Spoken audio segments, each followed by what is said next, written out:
All right, welcome back to Distance from Center DFC. I'm Trent. I'm Horton, and that was quite a weekend last weekend, wasn't it?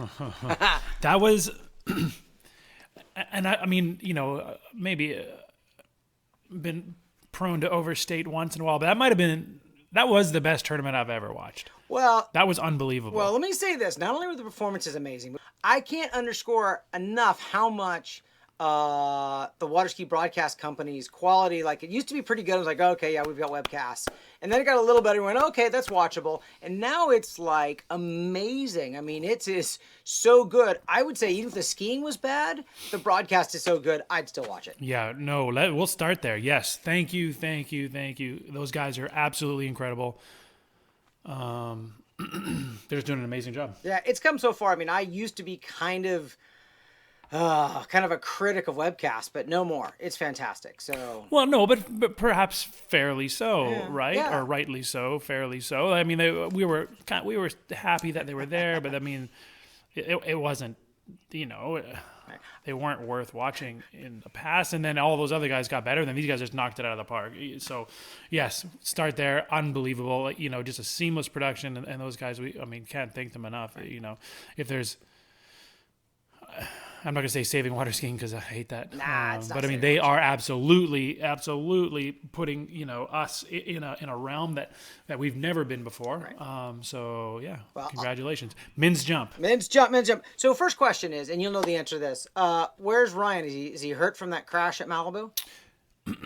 Yeah, I mean, I know he banged up his ankle, and I think hurt is probably closer than injured. So always stinks when he's not there, but whew, what a jump event. So let me And just. then let's start with Pipe. I mean, he ended up second at Malibu Open, a couple weeks ago, had the longest jump of the event in a tournament where, and we're not going to go over the Malibu Open again, but Ryan was there, Freddie was there, Yeah. Garcia was there, and Pipe still went further than anyone. And then fast forward to last weekend, a new Chilean record, I believe. How far did he go? 233. Whoa. And I mean, I got to tell you that sometimes I watch these jump events and I see everybody jumping high teens, low 20s, and I'm like, okay, that's really far. But when the record's 250 something, I'm like, man, what's the big deal? This weekend, how many 230s did we have? I don't, Oh my gosh. I know. 1, 2, 3, 4, 5 or 6 230s, not counting the ones that weren't the high score for the round. It was a huge Wow. jump event. Yeah, it was really, really good. And really good. And I know this is old school jumper in me coming out, but every single contestant, including the 5.5 guys, the kids, everybody jumped 200. Like, of course they jumped 200. It's not even a big deal anymore. That's a really high standard. That's like, I think you said earlier, it's like everybody running 39 without missing it. For the top guys, you expect it's wild. it. But yeah, huge Yeah, event. no, it's unbelievable. And you're exactly right. Even the kids that were just sort of using that event to cut their teeth, of course they all go over 200. It's unbelievable. So go to straight to the finals then. Critch. Jack Critchley, just a redheaded werewolf, just such a cool dude. Jump number 2, bam, what was it? 31. 231. 231. Straight back to the dock. I loved it. He was just like, nope, if I go over 230, that's what I said I was going to come in. And he said, something along the lines of in his interview, I already went that far. I'm not going to risk getting hurt. Boom, straight to the dock. And just, I think he was the first jumper off in the finals. I'm not sure. I don't recall. But so, Taylor Garcia couldn't get to him. And there was this moment when Fred was in the water was like, we know Fred can jump 230 something, but it's never a done deal. I mean, there was a moment of, is he going to get there, right? I mean, that was drama. I know, and he did. On his second jump, he one-footed him 232 for the win. It's really, really exciting. Jack ended up second, Garcia third, but just incredible. What a way to cap off the season, and what a way to, help introduce the 21 Pro Star. It was just, it was an absolute win on, in that aspect also. Right. Really, really good jump event. Okay. Women's slalom. Sometimes, women's slalom, how exciting can it be? But this is the crowning moment. It can be very exciting, and this one was really exciting right. too. This one, it was crazy good. I think So standouts for me, one, again, Whitney was back on the water a few weeks. I mean, Zane, her little baby's like this big, and she's already, Right. back running buoys. I thought was really cool. Paige Reaney. Paige Reaney, fantastic. She looks so good.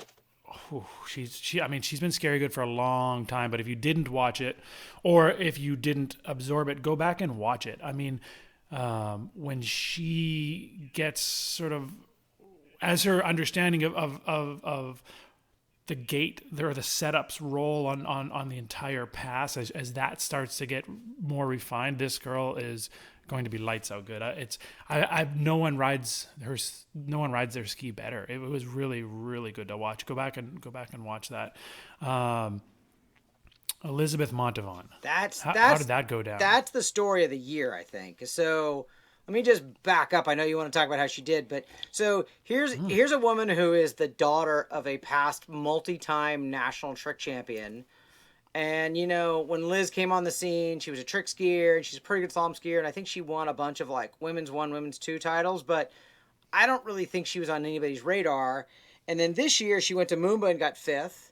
She won gold at Nationals for open women. I don't know who was in the event, but, I mean, it couldn't have been a walkthrough. She goes to Travers Grand Prix and gets 3rd. She did really good at Hilltop. I don't know who else was there. And then she won open nationals? Yeah. She couldn't have. Yeah, I looked it up. So, but so she comes through and she holds her own and runs 2.5 at 39. At 39. Yeah. And Minot, who's world champion, been around, amazing skier. I mean, endless props to her.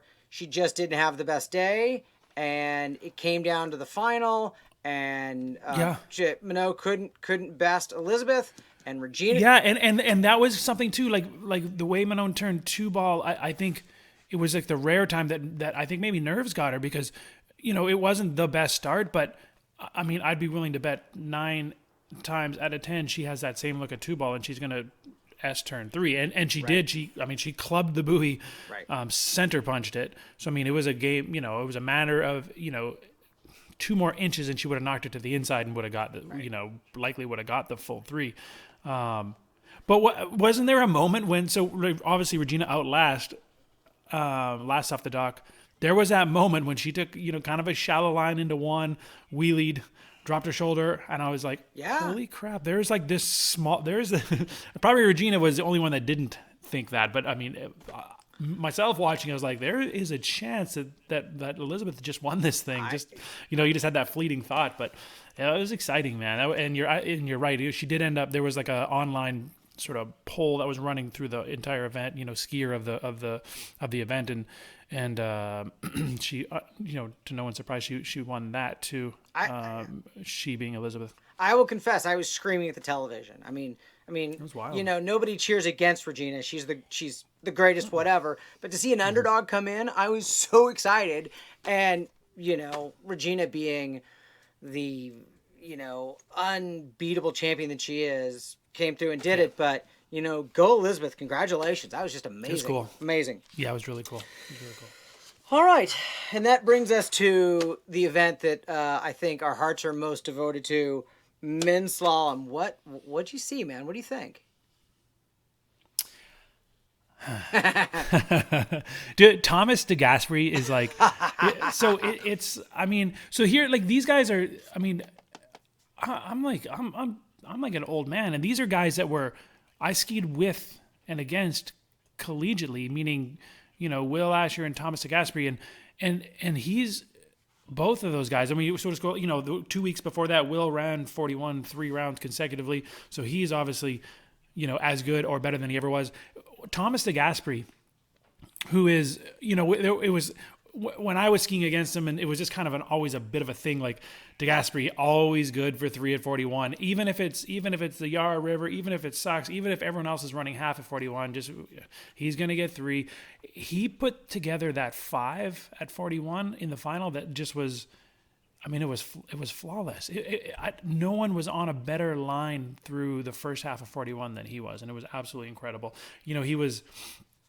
I'm not sure where he went out, probably mid-pack in the finals. There was probably 4 or 5 people after him, and he put down that score that it was like, holy crap! Like this is going to be another one of those events where DeGasperi didn't just outlast everyone; he outskied everyone. Meaning put out a massive score when everyone else was putting out massive scores, and then just to watch it unfold, Freddie, a few skiers later to go out and just equal the score on.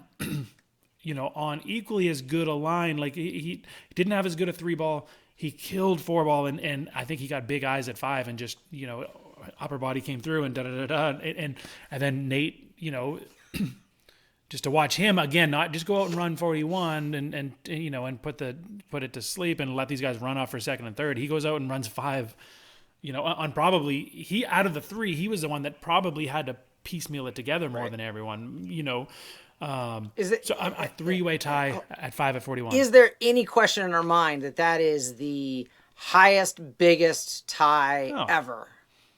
100%. In a pro event, like there's no way there's ever been a 3-way tie like that. No, 3-way tie at 5 is insane. I mean, I would say there's probably never been a 3-way tie at 4 at 41. Yeah. For the win. I mean, for the win. So.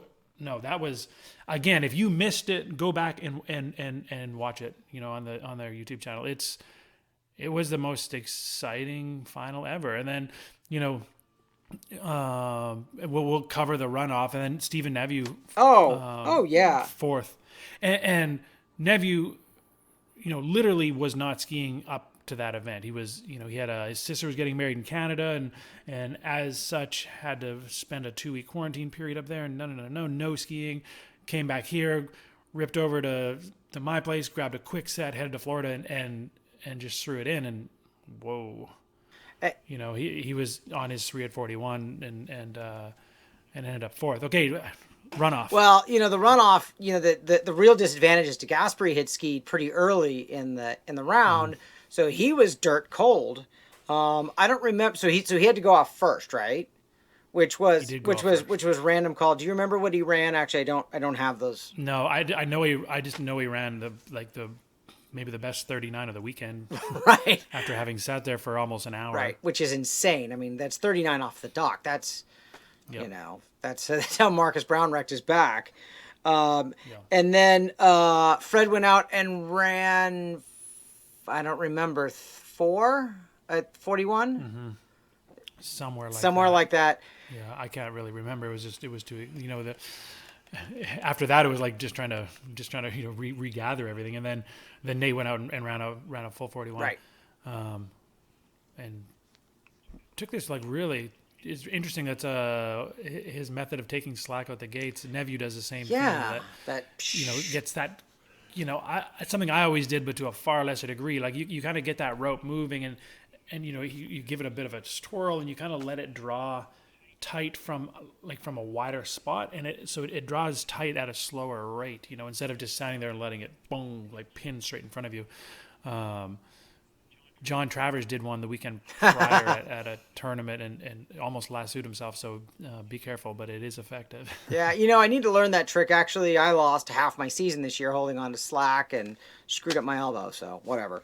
But yeah, I know. So Smith takes the win. Not surprising, but man, what a just insane adrenaline rush, exciting final. I mean, this whole tournament was amazing. Yep, it was. Start to finish, good work on those guys for sure. Interesting too, some people interesting, but some people don't care. But SurePath again was used through this entire event. SurePath was used as a driver's reference tool through the entire U.S. Nationals, through the South Central Regionals, through most of these pro events. So change is coming in that regard too, where predict that it won't be long until. These type of events can't be run without it. SurePath being the boat path tracking system. Yeah, it's amazing. I have it in my boat. So couldn't agree more. All right, well I think we got 1 or 2 more shows before we wrap up the season for sure. Trent, you got anything real quick? What's going on in your life you want to cover? Nope. Not at all. Just skiing in Texas. Well, same old. I would tell you, fall arrived here like 3 days ago. And it sucks. I was skiing in just a rash guard and trunks 3 or 4 days ago and thinking, it's awesome. And just 2 days ago, it's like, I need to get out the wetsuit. So I guess every season has to end, I guess. All right. Well, stay warm. We'll be back. All right. Thank you, Trent.